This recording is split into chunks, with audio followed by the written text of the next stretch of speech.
আমার ময়না পাখিটা অবাক চোখে তাকিয়ে কি যেন দেখতেছিল, কিন্তু আমি বুঝতেই পারলাম না যে আমার টুনটু বুড়ি কি দেখছে, কাকে দেখছে। আর কিছুক্ষণ পরে দেখলাম কাকে যেন টাটা দিচ্ছে, আবার আমার দিকে ঘুরে টাটা দিচ্ছে। তো আমি ভাবলাম আমার পিছনে কি কেউ আছে, কিন্তু দেখলাম যে না। কিন্তু আমার টুনটু বুড়ির হাসি পিছে তো নিশ্চয়ই রহস্য আছে। সেই রহস্যটা কি সেটাও আপনাদের মাঝে বলবো এবং শেয়ার করব। আসসালামু আলাইকুম, সবাই কেমন আছেন? আলহামদুলিল্লাহ আমি ভালো আছি। দেখেন আমার এই ছোট্ট টুনটু বুড়িটা অবাক চোখে তাকিয়ে আছে আর কি যেন দেখতেছিল। আমি তো অবাক হয়ে গেলাম যে আমার টুনটু বুড়িটা কার দিকে তাকিয়ে আছে আর এইরকম কেন থম ধরে আছে আর মিটি মিটি হাসতেছিল। আমার পিছনে কি কেউ আছে নাকি? তারপরে ঘুরে দেখলাম যে না, আমার পিছনে কেউই নেই, কিন্তু সে আমার দিকে তাকিয়ে তাকিয়ে হাসতেছিল। আর দেখেন সবাইকে টাটা দিচ্ছে আর টাটা দিচ্ছে, আর কিছুক্ষণ পরে দেখলাম যে আমাকেও টাটা দিতেছে। আর এই তো এই মজা মাস্তি এই হাসির পিছনে কিন্তু রহস্য আছে, জানেন? আর রহস্যটা কি কিছুক্ষণ পরেই আপনাদের সাথে শেয়ার করব।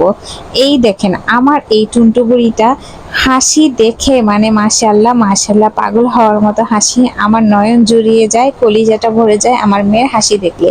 এইখানে আসছে সে ব্যান্ড কিনবে, ওনার পছন্দ হয় কিনা কসমেটিক্সের দোকানে সেটা উনি কিনবে, আর আমি যেন ওনার পছন্দ মতো জিনিস কিনে দিই তার জন্য সে এরকম মিটি মিটি হাসি দিচ্ছিল। কিন্তু অবশেষে এইখানে এসে তার কিছুই পছন্দ হয়নি, উনি কিছুই কিনবে না। আর বিড়ালটা দেখে খুব খুশি।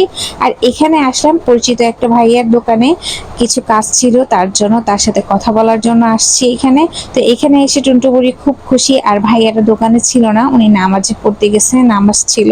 আর এখানে তো টুনটু বুড়ি একা একা খেলতেছে, আয়না দেখতেছে আর বলতেছে কখন আসবে আঙ্কেলটা, কখন আসবে।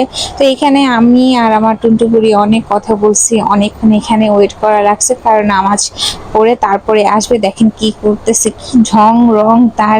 আসলে সব বাচ্চারাই কিন্তু মা বাবার সাথেই কিন্তু বেশি মহব্বত করে, ঢং করে, ন্যাকামি করে, এটা কিন্তু সব বাচ্চারাই।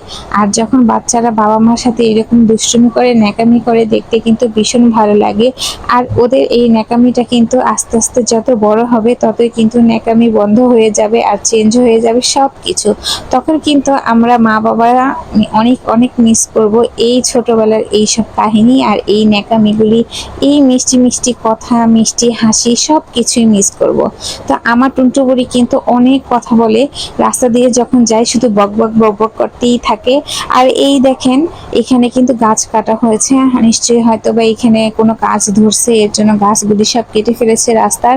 আর এই গাছগুলি দেখে তো ওনার প্রশ্নের অভাব নাই, কেন গাছগুলি কাটলো, গাছগুলি কষ্ট পেয়েছে, আম্মু কান্না করতেছে কেন এগুলি। আমি একটু ধরে দেখি আম্মু গাছগুলি কি রকম পাতা, মানে ও মানে এক একটা প্রশ্নের অভাব নাই। তো আজকে ভিডিও কেমন লাগলো সবাই অবশ্যই কমেন্ট করে জানাবেন, আর আমার টুনটু বুড়ির জন্য দোয়া করবেন। আজকে এই পর্যন্তই, আসসালামু আলাইকুম।